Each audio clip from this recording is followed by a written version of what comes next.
This is the Cameron Journal Podcast. It's a place where we talk about important things. It's a place where we bring a little slice of the news to you.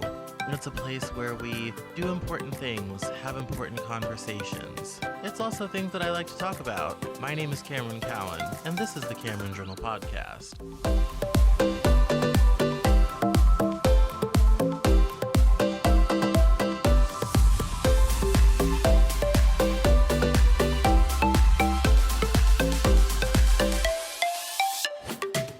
Today on the Cameron Journal Podcast, we are joined by Bryan Cassady. He is an entrepreneur coach. He has some books out. He's doing a new project where he's going to help a whole slew of entrepreneurs by the year 2027, which behind the scenes I found out he's a bit behind on, but that's okay because we're going to find out about entrepreneurship, startup culture, all this type of thing. And as I understand it, there's going to be some free giveaways at the end. So if you're one of my followers that owns your own business and is looking for free giveaways to improve your whole business sort of thing, stay to the end because the free stuff comes at the end. So listen all the way through and then free stuff at end.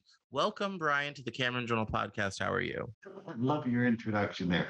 Free stuff at the end, so stay to the end. Glad to be here, Cameron. Yeah, well, sometimes you got to rope people in. Yeah. And nothing gets people more excited than free things at the end. So I kind of want to begin with explaining to us who you are, where you come from, how you got into entrepreneurship coaching and business and all this type of thing, and just give us an overview of the zen of Bryan Cassady. So I'm my origins a farm boy from Wisconsin who's gone lots of places. I moved over to Europe in 1989, and while I'm here, I've done 11 startups in 6 different countries. I've sold 8, and after that process, I said, I'm a little bit tired, but I'd like to help some other people do some startups, make businesses on their own, make their dreams come true. And I started teaching, and I'm really hooked into the teaching. I like it a lot. I still work on the board of a few startups. I also have some investments in some funny places. I have an investment in Jamaica in an addiction treatment center. I have some investments in some IoT projects and some investments in cryptocurrency stuff. But my mission in life right now is to help entrepreneurs be better entrepreneurs, and most importantly, to give people outside of the US, outside of Europe, the same level of education that we're getting in the US and in Europe. Yeah, before we jump into entrepreneurship, I want to get your perspective on crypto. I was an early adopter of crypto. I was into day trading crypto, all this type of thing. I made some okay money at crypto. And then I eventually realized that it was the modern day version of the tulip crisis, pulled out my money and bailed. Why do you still believe in crypto? Well, I wouldn't say I believe in Bitcoin or Ethereum or something like that. But what I do believe in very strongly is the technology which is there. Decentralized exchange where you don't need a fiat currency in between. I really think is the future, especially when you see the political crises that are happening today. And I've never invested in Bitcoin. I've never invested in Ethereum, but I've invested only in technologies around those individual coins and things like that. And No, what I I'm believe is so I, that, I'm so glad you said that because I've always said I think the fake internet money thing is not going to work, but the technology of the blockchain will change our lives forever. So I'm glad you yeah. said that. Anyway, you're about to say you believe. No, actually, what is kind of funny, if you want to look back a bit, there used to be something called flues, which is fake money that was done by Whoopi Goldberg almost about 20 years ago, which looks a lot like Bitcoin, if you will. But, Yes. the thing that comes up is it is the technology, it's making things accessible to people all over the world. And I think it's really going to change the way things work. I especially believe in smart contracts, which are a contract which you can sign where, in fact, the currency or the payment is linked to actually doing something. And I think it'll change the way business runs. And in that case, I'm very bullish. Downside, I've lost a lot of money the last couple months. Let's hope it picks up and comes back the right way again. Yeah, the volatility in crypto markets is very crazy. and I used to make money off of that, because I used to do forex as well. I used to actually trade real currencies. And so when crypto came along, I just viewed it as another extension of forex. Like, oh, okay, it's the same sort of thing. So, volatility in my business as a trader was great because I could make money off of that. And now you can even buy options on crypto, which I don't even know how you price those, but whatever. Yeah, I totally get that. But that's not what we're here to talk about. That's a side quest. That was a little off ramp. That will happen from time to time. Let's get back on the highway. And let's talk about entrepreneurship and startups. What do you think is the biggest problem with American startup culture? A lot of ink has been spilled on this topic, and I'd like to get your perspective. Oh God, there's a lot of problems there. If I was to say the one thing that stands out for me, when I do an event back in Chicago or San Francisco, is how cool entrepreneurship is and how everybody's looking for the big idea and they're pitching, but they're not doing. And I think the issue that comes up there is there's sort of a belief that the big idea is going to save the day, and the hard work is for other people. And when the hard work is for other people, too many people fail. I don't know if you know any numbers about investing in startups and things like that, but I think the number is somewhere around 80% of venture capital funds don't make a profit. So there must be something that can be done better to increase the odds of success for startups. And where I like seeing startups right now, I look, for example, in Eastern Europe, for example, I see them willing to do the hard work and to do the daily stuff they need to get done. I also think there's a bit of an issue, which is the American entrepreneurs are a bit spoiled by valuations. I mean, if you come in with an idea in the back of the envelope and walk out with $5 million, it doesn't encourage you to work very hard. So, my 2 cents worth is I think the biggest issue is a belief in big ideas will save the day. And I think the solution to that is really coming back to the realization that entrepreneurship is what you do over years. It's not what you do over days. And it's what you do over years consistently and with persistence. And that's what makes you successful. And, my background in this, I've done 11 companies. I've had 8 successes, one big failure, and 2 that are sort of break even. And I don't think that I'm a better entrepreneur, but I do know what I am willing to do is I'm willing to do the hard work. And I'm willing to keep on pivoting and taking away risks until something works. And I think there's too many cowboys out there saying, I've got a great idea, and they don't listen to what the market is saying. God, I said a lot there. And I sounded really down. No, no, that's that. No, trust me, there's been much more pedantic things said on this podcast by myself and others. Um, no, I think that's an interesting perspective and an idea.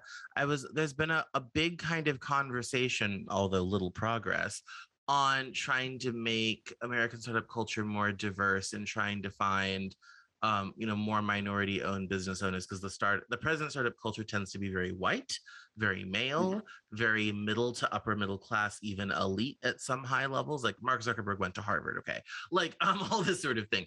And so what do you think about that? Do you think that we're wasting our time with trying to recruit more minority business owners into the culture, or well, how do you feel about Oh, that? man, you lead into something I believe in really strongly. One of the things I did research on is composition of groups and what types of groups outperform other groups. And what you have is when you have homogeneous groups, similar backgrounds, similar experience, and they try to do things, they don't perform very well. What you need is you need diversity. And in fact, almost any group where you add bad people will increase the effectiveness of the group. In fact, one of the research studies I did a few years back is we split up groups in an academic setting, and we took the very, very best students and we put them in together in a group and had them work for the whole semester. Before doing this, I asked for a ethical permission to let them work together to the dean saying, look, there's going to be some issues here. He said, how can there be issues when you take the best of the best and you put them together? And I said, if we're going to have them work together, they're going to they're going to fail and burn. And lo and behold, we did this study 3 years in a row. And when you take the best students and you put them together in similar groups, they tend to underperform because they don't have the diversity. And so I believe, the idea of bringing in diversity to entrepreneurship is a godsend. And I think what you have to be thinking about is if everybody is thinking the same way, then you don't need some of the people on your team. You need people that think differently to come together to make an idea work. So then, as a follow-up to that, why do you, and I face this in my own career, why do you think it's so hard for people of color and women and all this type of thing to break into startups, find co-founders, even get hired in early stage startups, all this type of thing? Because I, as a person of color, have gone into these meetings or these interviews, and everybody's just kind of like, we don't know where you came from. We don't know who you are. You talk different than everybody else. Your ideas are completely wackadoodle to us. No, thank you. Get this guy out of here. What do you think? How can we get, you know, people used to the idea that, maybe somebody with a left field idea might be just the special sauce their company needs? I think there's two sides of it. Um, it's often easy to blame others for things not working. But I think, there is something to be said for minorities feeling that they don't belong. And, one of the things that makes a startup founder successful a lot of times is his unshakable belief that he belongs and he's the solution to the things that are there. And when people don't have that confidence, they tend not to get the backing. So there's a certain degree to which, those groups and people have to stand up for themselves. But I think on the other side, I mean, what the investors need to do is if they really, really want to reduce their risks, and the biggest issue is not upside, but it's taking away downside, that they have to realize that putting diverse teams outperform consistently in every industry, in everything that you're doing, right over homogeneous teams. And so what should be happening is, the minority should take their place, but then the people that are putting their money in should say, look, you need to get a diverse team in place here because diversity is going to give me the best return on my investment. No, I think that's perfect. I think that's perfect. And yes, and I think the sense of belonging is definitely difficult as, when you're a person of color in a professional setting, it's not as bad as it used to be, but this is still oftentimes true. You are the only person of color to be found for like a 10-mile radius. You're certainly the only person in that room. And if you're, you might find other people of color in janitorial, but certainly not wearing nice clothes and sitting in on meetings in glass rooms. So I think that sense of belonging piece is very important. Well, I think, I mean, we have to take personal responsibility sometimes. Now, I don't want anyone to play a little violin for me right now, but I work right now in Western Africa. I'm white, and I can tell you, I know what discrimination feels like for the first time in my life. And you do need to take your place and you do need to stand up.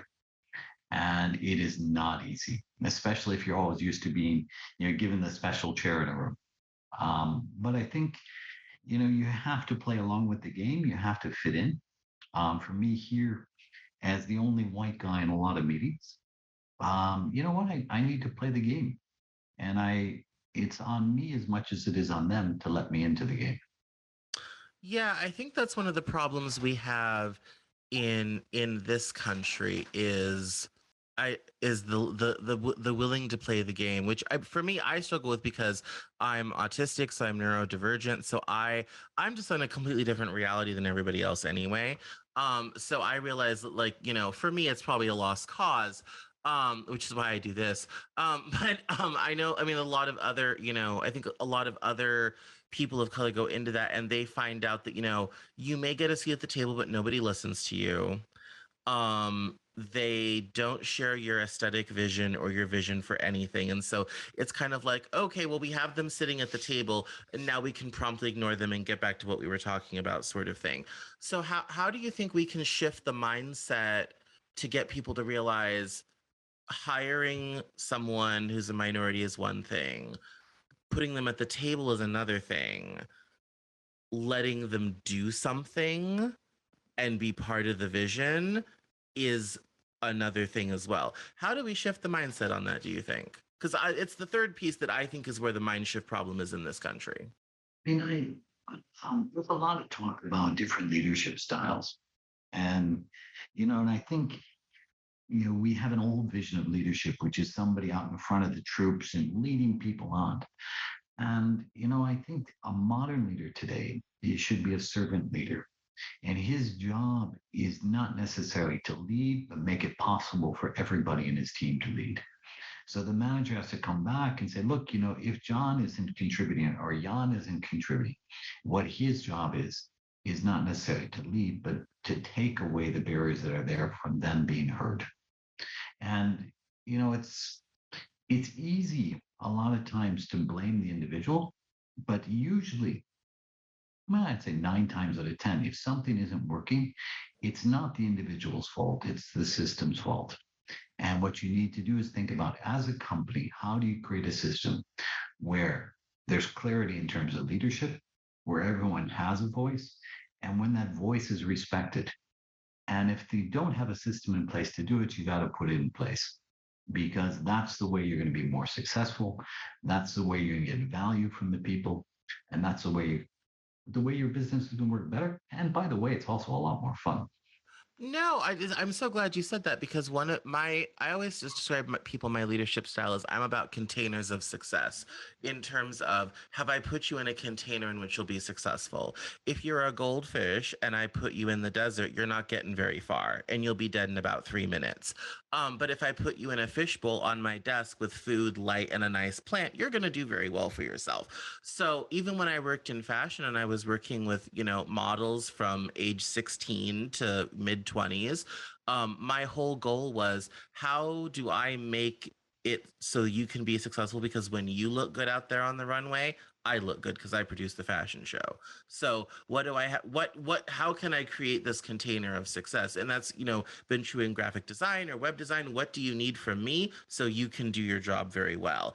And I feel like we still employ that old fashioned General Motors, Ford, top down hierarchical sort of thing that just hasn't worked in decades. But I see so many companies that are still stuck in that mode. So, Leadership is changing. I mean, if leadership is good, it's becoming possible for everybody to talk. And the skills that you need to lead are different now than they were 20 years ago. And the problem that comes up is sometimes our stories about what good leadership is follows a long way behind what the reality is. And right now, one of the things that I did in the past, I did some research on female leadership. And bad news for the men here is women are better leaders than men in almost every context when you need collaboration. And what you're thinking about is what's happening today is, for most products to succeed, it's not about this domineering leadership putting you in a direction. It's about people coming together to get the best from your whole team. And we'll see. Maybe I won't be around when this really changes, but I think we're going to see completely different types of leaders. And what you see it is, oh, what was this book out recently? The Introvert Leads, or the Introverted Future, yes. Servant Leadership. I see all these things are coming, and they're showing what's going to be there in the future. And I think leaders are going to be acting different. I think teams are going to act different. And it's not going to be out of goodwill, but it's going to be about hard business sense, because that's what makes business work better. And when business works better, people make money and everybody wins. And that, yeah, well, I think a lot of people in business forget, like, that's what we're here for. I did a brief collaboration with someone who was doing a business networking um services company sort of thing. I was coming in to teach marketing and do education and guide some of the marketing and all this type of thing. And she was complaining that everybody was focused on business and not on community. And I said, but ma'am, this is a business service. We're here to, people come here to grow their business and make money. So if that's not at the forefront of everything that we do, we're not going to get very far. I left 6 weeks later. So you can tell how that discussion went. Um, so I definitely see that. I'm glad you brought up leadership. A couple months ago, I had a guy who wrote a leadership book on, and leadership is not usually something I have on the show, but I liked this guy, so I had him on. And it turned out to be a really interesting conversation. He'd spent 30 years working at Goodyear Tire, big American tire company. And then he went over to Pirelli in Italy and lived in Milan for 5 years. And one of the things I asked him was, what was the difference between Michigan and Italy, and Milan? And one of the things he brought up was how much more of a flat disc the Italians were. They were more collaborative. Goodyear was a very top down, I mean, the company is 120 years old, top down hierarchical sort of model. And he was working to kind of reform that and change that. And I asked him some stuff about, how do you change the culture of a 120-year-old company? And then also with the Italians, said, yeah, I said, one of the things I brought back to Goodyear was how much more of a flat disc it was and how more collaborative people were and how much better it made Pirelli because of it. So I think that is fascinating that you bring up the whole collaborative aspect, because ultimately it helped Goodyear make better tires. Mhm. Ironically enough, Um, even something as boring as tires can be improved by collaboration. and I think there's a lot of fine lines in terms of leadership. And, there is a certain degree to which leadership is really important. But what we define as leadership, can be very different. For me, the best definition I've seen of leadership is a leader is someone that people follow. It's not a person in front, but it's someone that people follow behind. One of the things that is researched and talked about in the book that I've written recently is about the role of autonomy within organizations. And one of the things that we believe is that autonomy is by definition a good thing. And what we've seen in the research is that companies which give a lot of autonomy tend to underperform companies that give less autonomy. And for me, with all my Midwestern upbringing, my belief in the power of the individual, I got really angry about this. And I said, I just don't understand it. And in fact, what happens is autonomy is negatively correlated with success. But when there's leadership in place and people know where they're going and why, the more autonomy you give them, the better the organization performs. So, in fact, what happens, most organizations don't have strong leadership, don't have clarity of direction. And that means when you give people autonomy, things fail. So, the role for leadership is to define where you're going and why. And when you have that in place, then you can have a flat organization. You can pull in information from everywhere. But until you have that in place, it's pretty difficult. And, to Goodyear's point of view, maybe one of the things they have is maybe they don't know where they're going. And when you're really clear on where you're going, then you can have an open organization. I don't know if that makes sense, Cameron.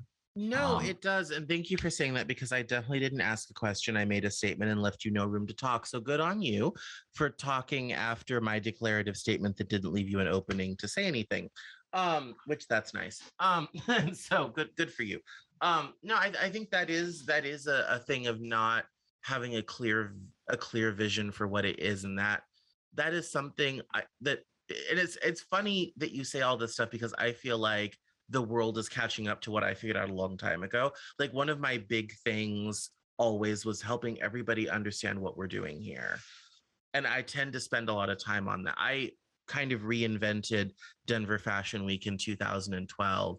And our first event wasn't a fashion show, it was a breakfast for all the models, designers, and photographers to meet each other. Now, these are three fairly siloed professions in fashion.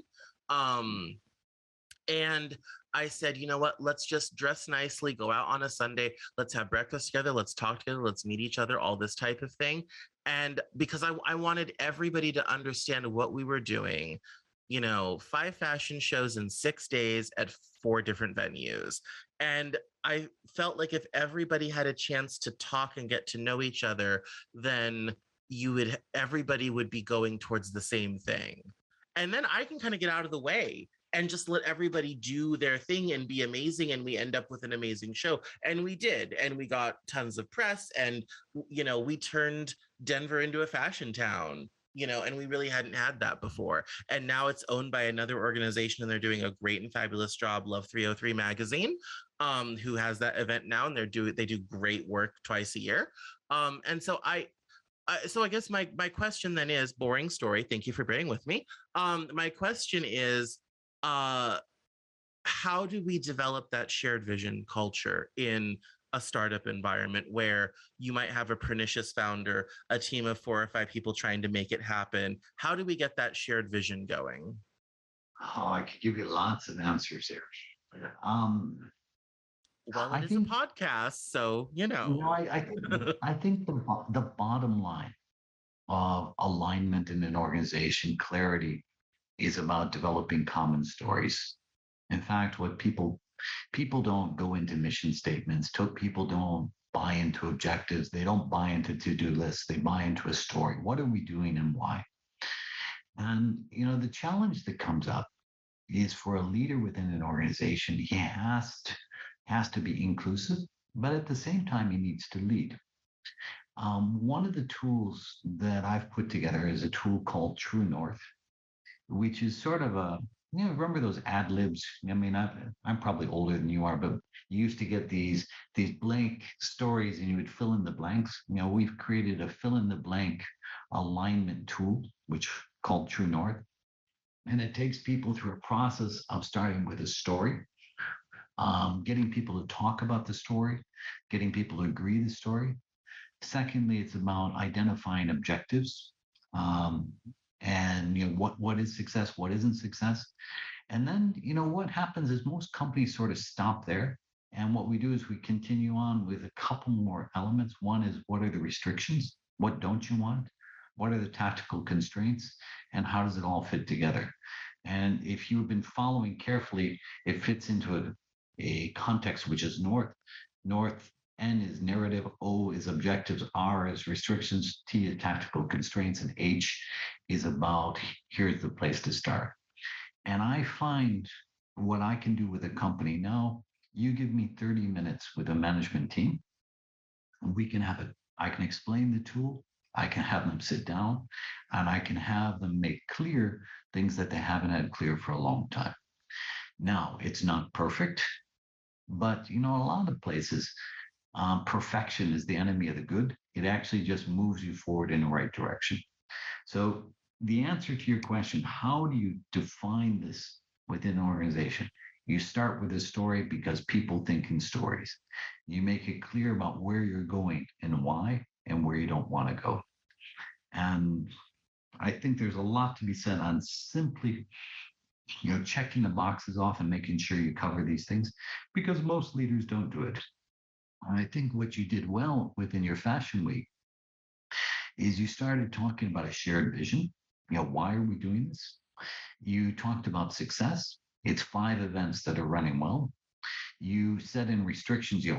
What are we going to do and how are we going to do it?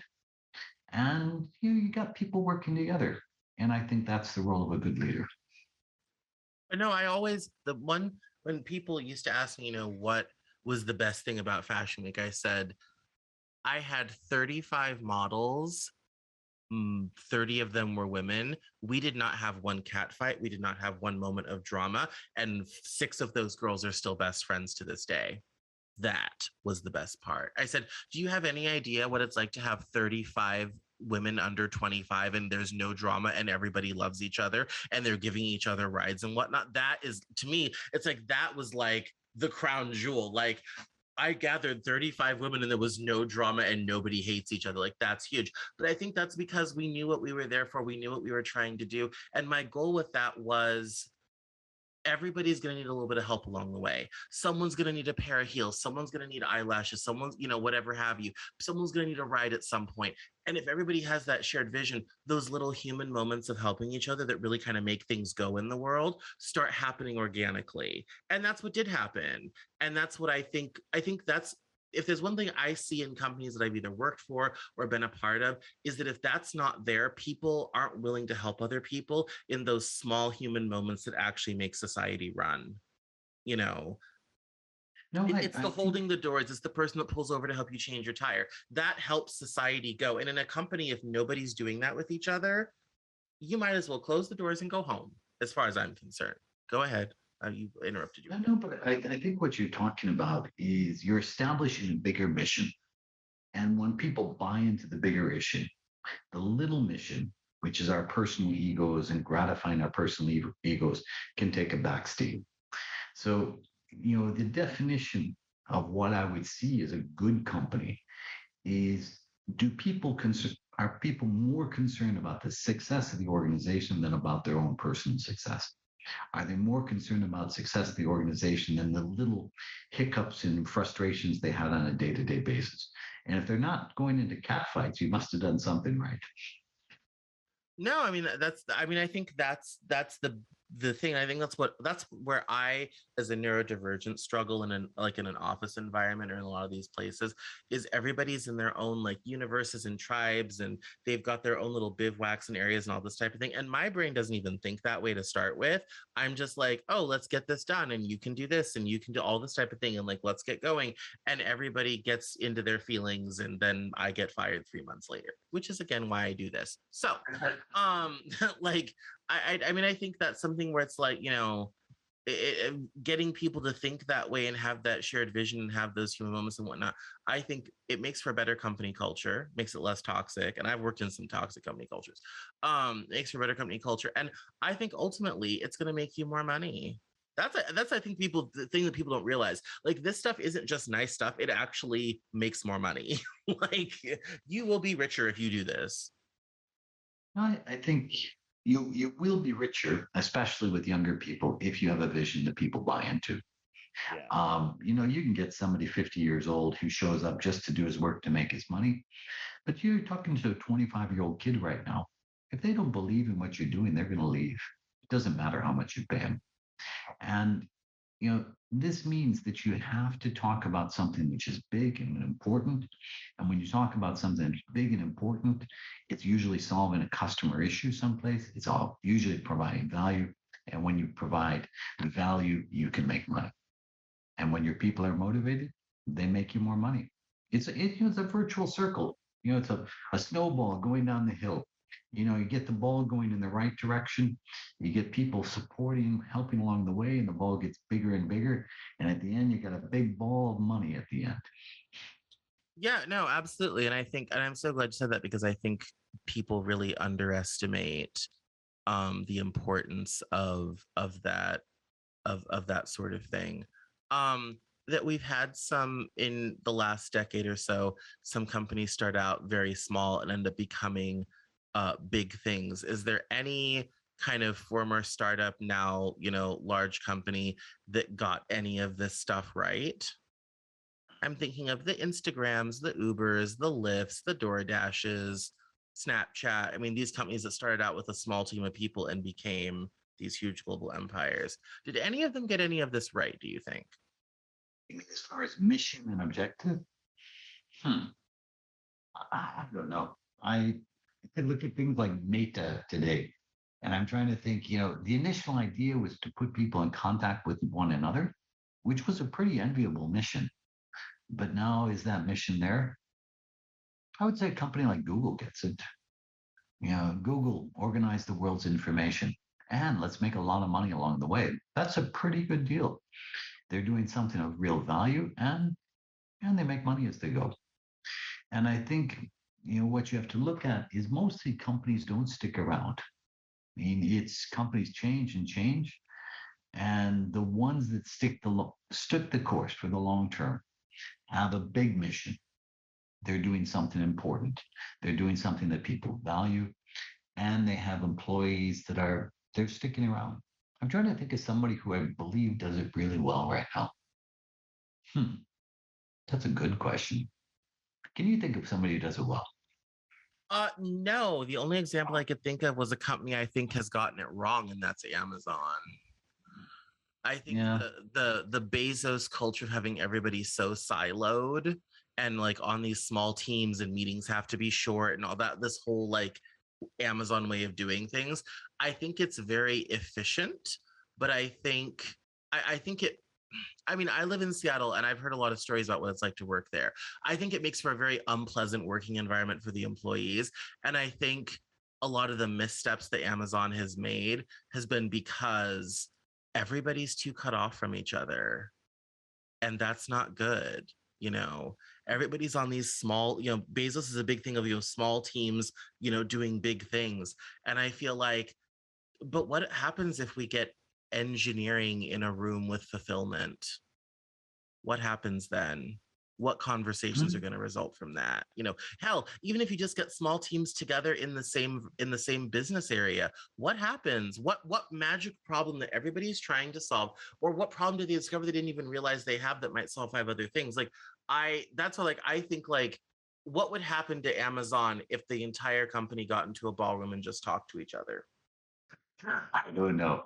It's I mean, I think Amazon's become many different companies put together, become very, very big.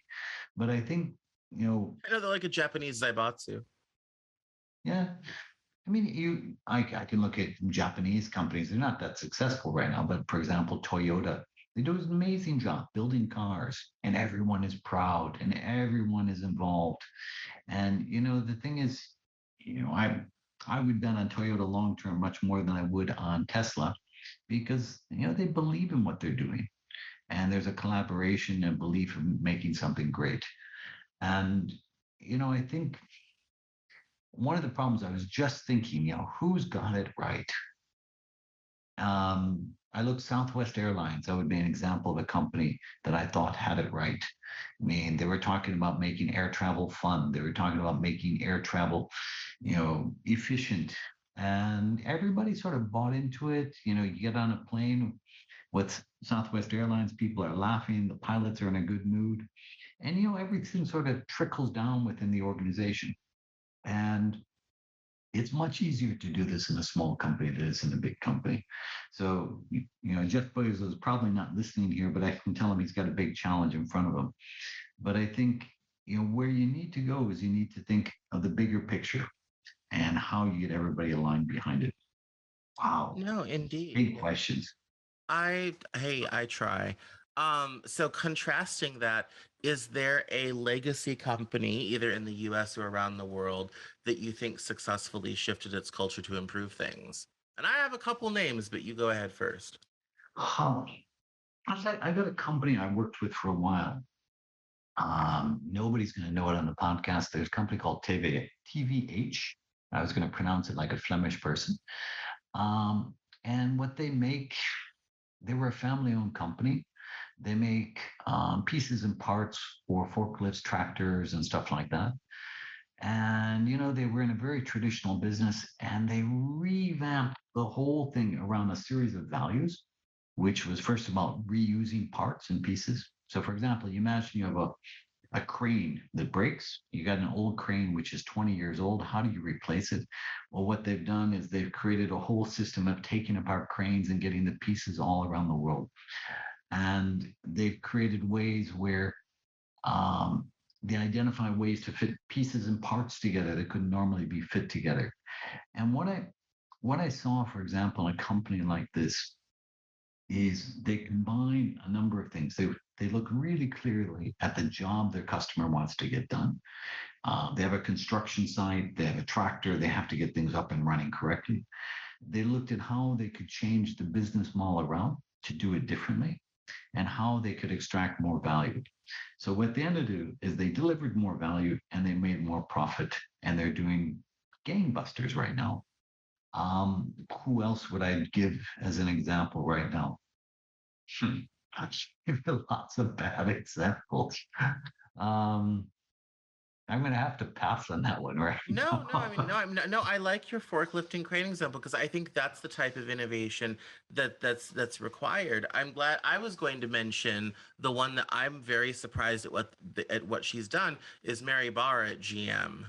She took a very old traditional, company with a very well-known rigid culture, and by being an engineer, she managed to take GM in a different direction. And that it was an impressive turnaround of, how do you change 130-year-old company and completely change its whole culture to make a better product?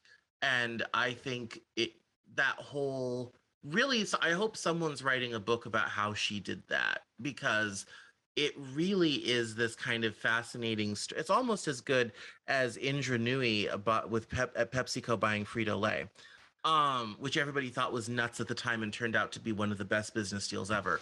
I think it's quite impressive what Mary's done over at GM and how she's really changed GM around. Yeah, no, I think you see a few leaders coming out, and what they do is they identify something important for the company to do. They find a way to get their employees motivated, and they start fitting things together so that they deliver more value for the customer and they make more profit at the same time. And, I think, what happens is they go hand in hand, but the great leaders are about creating value and also extracting value. And they do that, you know, as a reflex. And there aren't too many of those right now.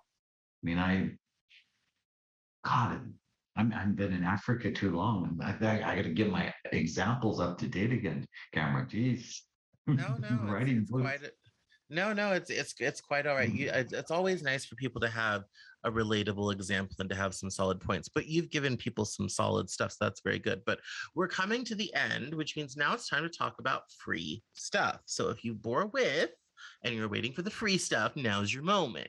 Bryan, what do you have available for people to get today? All right. So I've written a book, which I think is a really good book. The book is called Cycles. It's about how do you innovate faster while reducing risks. And what we've got is a website up and running.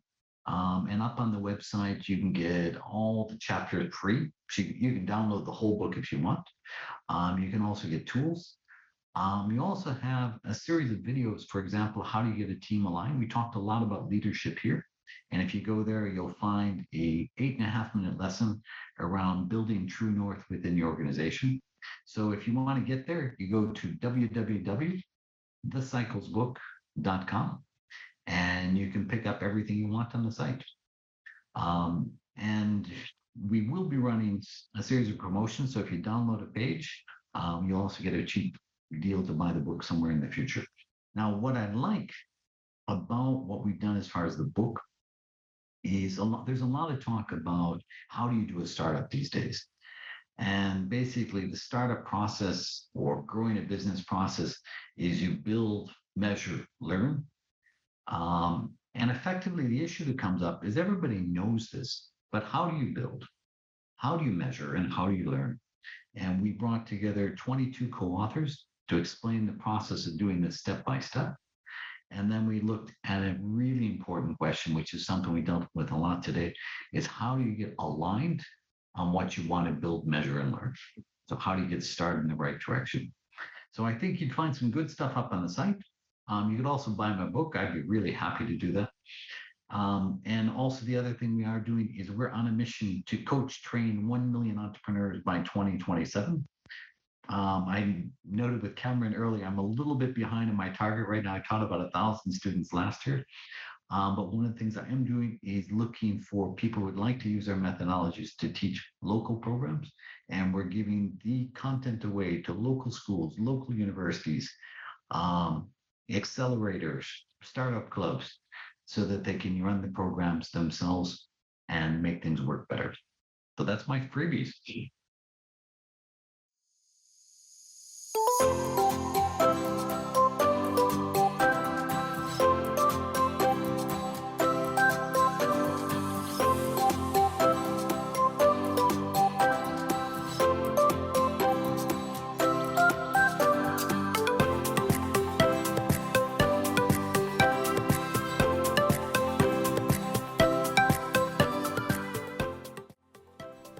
That's all for this episode of the Cameron Journal podcast. Thank you so much for listening. Visit us online at CameronJournal.com. We're on Facebook, Twitter, and Instagram. And I love to talk to my followers and listeners, so please feel free to get us on social media at Cameron Cowan on Twitter.